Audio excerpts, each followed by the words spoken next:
Hey, it's Ryan with this week's Mille Lacs Fishing Report. It's mid-January and we are at midwinter. We'll get started with the ice conditions. The ice conditions vary, and it's not necessarily from one end of the lake to the other, but it could be from one resort to another.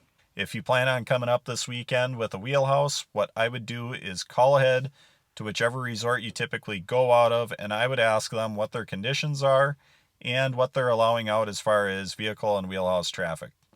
Most of my time has been spent out on the mudflats, and the conditions that I'm finding out there are ice thicknesses ranging from about 14 to 18 inches for the most part. There's some areas with a little bit less ice, there's some areas with a little bit more ice. As far as the snow that's on top of it, there's a lot of snow, there's a lot of weight there. It's pushing the ice down, it's creating some slush pockets in certain areas. But a lot of the snow that's there is very hard, and if you're on a wheeler or a side by side with wheels, a lot of that snow you can simply drive right up and over. Now the slush pockets, they seem to go away for the most part after that cold weather we had over Christmas, but now they're starting to pop back up again, and I think a lot of that can be attributed to just fishermen getting out there and going to certain areas and drilling holes. And it seems like the pockets of slush that I'm finding are kind of where people have been fishing. There's been a lot of snow on the lake, there's a lot of weight there, so with the additional holes, some of the water comes up and creates these smaller pockets of slush. If you're on a wheeler or a side by side, just be mindful of that. And if you find yourself getting into it, oftentimes the best thing to do is just hammer on the throttle and get out of it. We'll move on to the fishing. I'm going to touch on the bays real quick. I haven't been spending any time in there, so I'm just kind of going off of reports that I've been hearing. But there's a lot of perch going in the bays.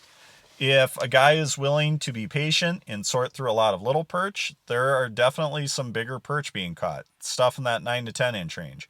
So if you're patient and you go in there with a box of bugs and some little tungsten jigs and you're willing to sort through some fish, it sounds like you can get a meal of 9 to 10 inch perch.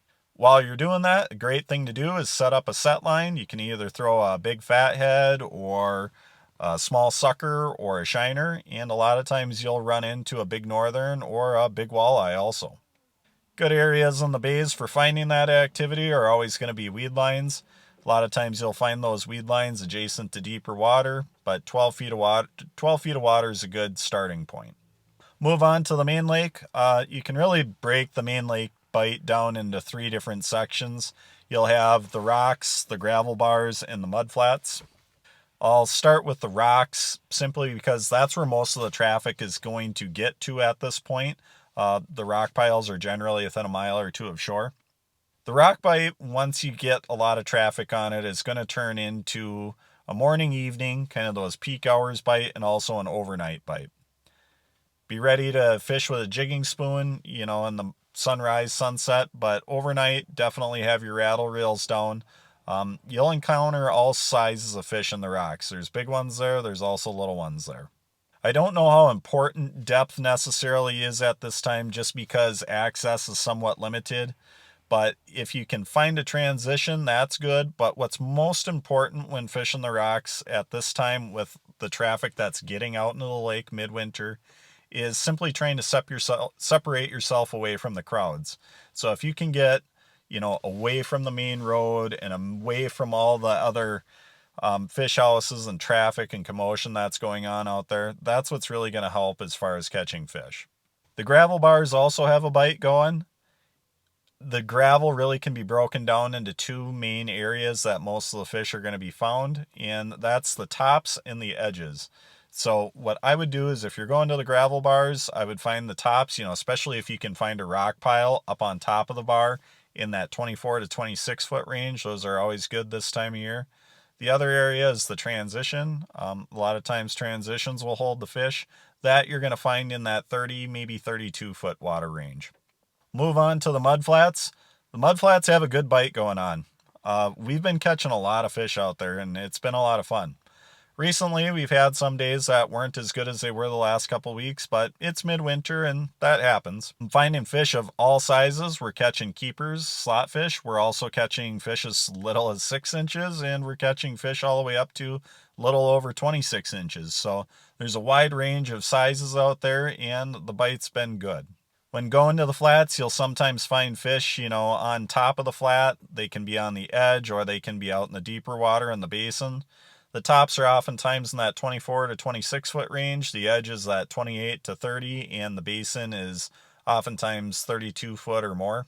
Earlier this season, we were doing pretty good in that basin in that 32 foot plus range, but lately I've been finding the edges to be a lot more consistent, and we've been doing our best right up on tops in the evenings, especially if you can find a point or a certain piece of structure on the flats.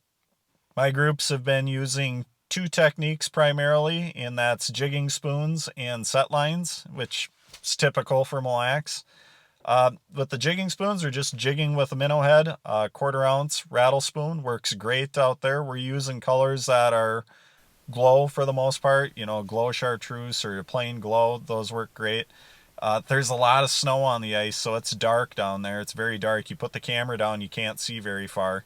So glow colors have been best for us, the painted stuff like glow white, glow chartreuse. As far as jigging goes, we've been jigging pretty aggressively. Snapping it up pretty hard, trying to call them in. Once we get them called in, we're teasing them up off the bottom, sometimes as much as 3-4 feet up off the bottom before they bite. The set lines, we're catching a lot of fish on those as well. To me, I'd say it's probably somewhere around a 50-50 mix, so we're getting quite a few fish on each. When setting my set lines, I'm going a little bit higher off the bottom. Generally, I'm about 3 feet off the bottom. I know a lot of guys will go about a foot off the bottom. Some guys will go higher than 3 feet off the bottom. But 3 feet's been working well for us. Just the reason for that being, it seems like the higher you can get those lines, the farther away the fish can see them and find them. But when we've been jigging, I've often found that a lot of times when we get higher than about 4 feet off the bottom, a lot of times those fish will shut down. So that's kind of why I've settled on that 3 foot range. Now with your set line, you can either use a plain hook or a glow jig, and you'll see that go either way from day to day. And I think a lot of that just has to do with what mood the fish are in. If you put a jig on there, it's going to keep the minnow in one position, so the minnow's not going to be able to swim away as easily. If you put a plain hook on a lively minnow, a lot of times the minnow has a lot more action. So you're just going to have to feel that one out, put one of each out there, and see which one works better that day. I know minnows are a bit of an issue to get right now. If I were picking out minnows, I would try to find either shiners are going to be the best, but I know they're tough to find. So if you can't find, a 3 to 4 inch shiner, what I would do is try to find a small sucker minnow. Those work really well on set lines, or else a big fathead. Those can work just as well too. Hopefully these tips help you out. So good luck fishing and have a great weekend.